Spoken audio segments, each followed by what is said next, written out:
Poukoumel FM, dans un instant, le journal.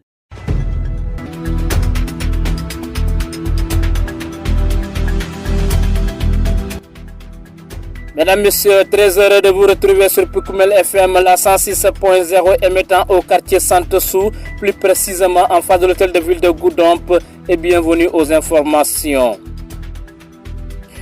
À la une de cette principale édition, Journée mondiale des enfants de la rue, à Kolda, la situation alarmante des talibés et des enfants livrés à eux-mêmes relance l'appel à une mobilisation collective pour leur protection et leur avenir. Promotion de l'abandon des mutilations génitales féminines après 4 ans d'engagement sur le terrain, le projet TJJ ALM affiche un bilan encourageant et des avancées significatives. Et puis dans l'actualité sportive, Dakar se met à l'heure des Jeux Olympiques de la jeunesse.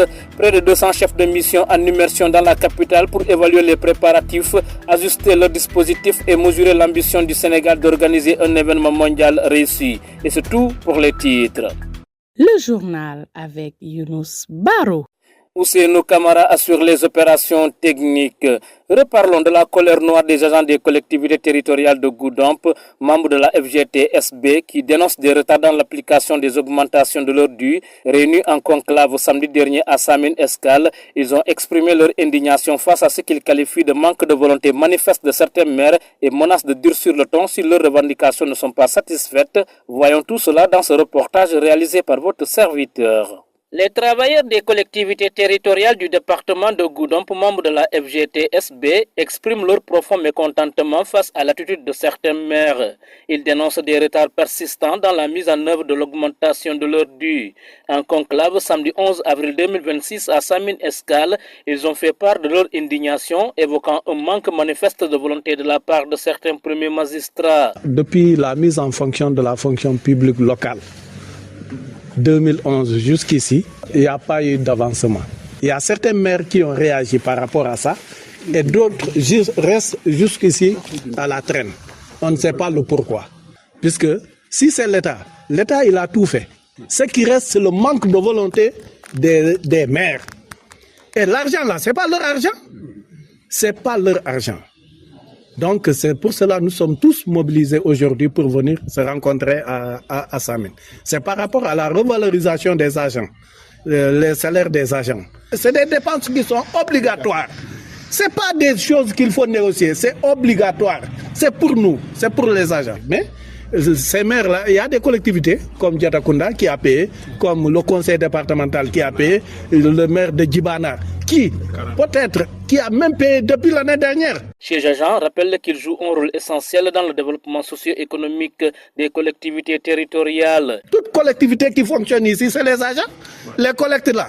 L'argent qui va au trésor, qui ramène ça? Le maire là, il ne sait même pas combien on ramène. Donc sur les 15 collectivités locales, il n'y a que 3 plus le conseil. Donc il y a 11 communes qui sont en reste. Seul Diatakunda est sorti de ce qu'on appelle les communes urbaines. Il y a 4. Il y a Goudomp, il y a Diatakunda, Samine et Tanaf. Et dans ces 4 communes urbaines-là, il n'y a qu'une seule commune qui est sortie du lot. Et nous demandons aux autorités, effectivement, vraiment de corriger cela. Il n'exclut pas de passer à la vitesse supérieure si leurs revendications ne sont pas prises en compte. En tout cas, on peut passer à la vitesse supérieure. Hein? Voilà, on peut passer en tout cas. Mais nous préconisons quand même la voie du dialogue. Voilà, jusqu'à ce que, en tout cas, on finisse avec. En attendant, ils se disent mobilisés et déterminés à faire entendre leur voix. Vous écoutez les informations sur Poukoumel FM, la 106.0. À Kolda, la détresse des enfants de la rue continue d'inquiéter. À l'occasion de la journée mondiale des enfants de la rue célébrée le 12 avril, le phénomène reste préoccupant. De nombreux enfants, notamment des talibés, sont encore contraints à la mendicité et livrés à eux-mêmes. Entre témoignages poignants et initiatives de prise en charge, acteurs sociaux et autorités appellent à une mobilisation collective pour garantir leurs droits et leur offrir un avenir meilleur. C'est un reportage signé par Ousmane Diak. La journée mondiale des enfants de la rue célébrée chaque 12 avril à travers le monde est une occasion de mettre en lumière la situation difficile des enfants vivant dans la rue, exposés à la pauvreté, à la violence, à l'exploitation et à l'exclusion sociale. Ces enfants restent parmi les plus vulnérables. À Kolda, comme dans plusieurs régions du Sénégal, le phénomène est bien visible. On y retrouve notamment des enfants talibés contraints à la mendicité et tant d'autres. Il s'appelle Mamoudou Balé, c'est mon nom. Je viens de Sikilo Nord, originaire de la Guinée. Nous rentrons vers midi. Selon lui, chaque jour, ils sont obligés de verser une petite somme d'argent à leur maître coranique, tandis que le reste est conservé pour subvenir à leurs besoins, explique-t-il. Chacun donne 500 francs. J'y enlève 300 francs. Les 200 francs, je les garde pour moi. L'argent qu'ils parviennent à garder leur sert principalement à se nourrir, à s'habiller ou parfois à se soigner, confie-t-il. On achète des habits et chaussures. La célébration de cette journée à Kolda est ainsi une opportunité pour sensibiliser les populations sur les droits des enfants, interpeller les autorités sur leur protection, promouvoir leur accès à l'éducation et à l'état civil, mais aussi encourager leur insertion familiale et sociale. Au niveau national, des efforts sont en cours. Des programmes ont déjà permis de retirer des milliers d'enfants de la rue et de favoriser leur insertion grâce à un accompagnement social et éducatif. Ousmane Diak, nous poursuivons pour parler de la promotion de l'abandon de l'excision. Le projet TJJ ALM dresse un bilan encourageant. Après 4 années d'engagement soutenu, cette initiative dédiée à la protection des jeunes filles arrive à son terme. Axée sur la sensibilisation et le renforcement de la coopération transfrontalière, le programme a contribué à des avancées notables vers l'abandon des mutilations génitales féminines. Son coordonnateur, Ernest Clément Mendy, revient sur les acquis et les perspectives au micro de Pape Kadiali Badji. Nous sommes réunis avec l'ensemble de nos partenaires, partager les résultats des activités de notre programme que nous avons déroulé depuis 2021 maintenant. Et là, nous sommes en train de clôturer notre programme. Il était de notre responsabilité en matière de redevabilité de venir partager les résultats avec les acteurs avec qui nous avons travaillé durant tout ce temps-là, mais aussi recueillir leurs recommandations pour la pérennisation de nos interventions. C'était quoi le projet? Le projet s'appelait la génération des jeunes filles. C'est un projet qui promeut l'abandon des mutilations génitales féminine, mais centré avec une approche centrée sur les jeunes filles. Quand nous parlons d'approche centrée sur les jeunes filles, nous mettons les jeunes filles au centre de notre intervention, tout en travaillant avec les autres acteurs de la communauté et de la société, notamment leurs familles, les communautés, les acteurs étatiques. Donc c'est dans ce cadre-là que nous avons mené beaucoup de projets Sédhiou et Kolda au niveau communautaire, mais surtout en renforçant les capacités de ces jeunes filles-là pour en faire des acteurs de changement et qui vont retourner au niveau de leur communauté et là devenir des acteurs intégrés de leur changement au niveau de chaque communauté. Après 4 années, qu'est-ce qu'on peut retenir de ce projet? Après 4 années, par essence, un projet a un début et une fin. Donc, depuis le départ de notre projet, nous avons préparé les communautés à être plus résilients et pouvoir pérenniser nos interventions. C'est dans ce sens-là que nous avons renforcé les capacités de ces jeunes filles-là pour pouvoir travailler avec leurs pairs dans leur communauté. Mais nous ne sommes pas limités à ça. Nous avons aussi travaillé avec les acteurs institutionnels, surtout au niveau transfrontalier, pour que les acteurs puissent travailler autant au niveau du Sénégal, mais en Guinée-Bissau et en Gambie. C'est ce qui a abouti à cet accord transfrontalier entre Bafata, Kolda et Djandjambouré en Gambie, qui permet de mettre en place un cadre transfrontalier de collaboration, autant entre les acteurs institutionnels que sont les gouverneurs, mais aussi avec un service de sécurité, mais aussi avec les communautés. Et c'était l'une des réalisations, en tout cas les plus marquantes pour notre projet. Pour Koumel FM, le journal des sports.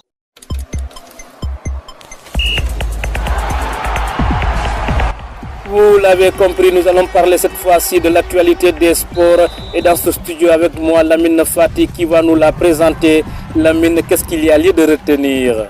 Merci beaucoup Younous. Nous démarrons cette page des sports par les Jeux Olympiques. Dakar confirme son ambition de devenir une vitrine mondiale du sport jeunesse.